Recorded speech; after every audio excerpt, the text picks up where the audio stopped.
اچھا یہ میرے پاس کتاب ہے، یہ وہ کتاب ہے جو قومی اسمبلی کے اندر بھی پیش کی گئی، اور اس کے بعد یہ کتاب آپ کے سپریم کورٹ آف پاکستان کے فل بینچ نے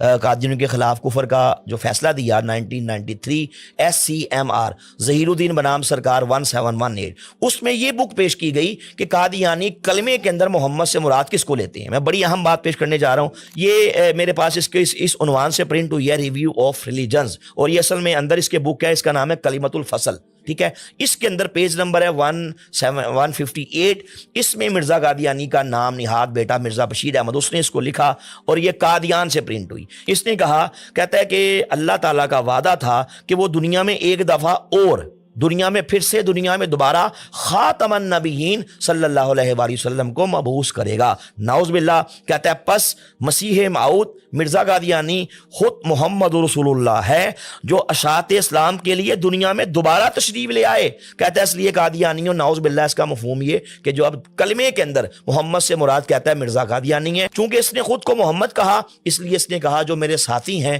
نعوذ باللہ وہ صحابہ کرام ہیں، جو میری بیویاں ہیں امہات المومنین ہیں، جو میرا خاندان ہے اہل بیت رسول ہے۔ وہ تذکرہ کا پیج نمبر 75، اس میں اس نے کہا کہ اللہ تعالیٰ نے مجھے یہ وحی کی ہے، اللہ نے کہا انا انزلناہ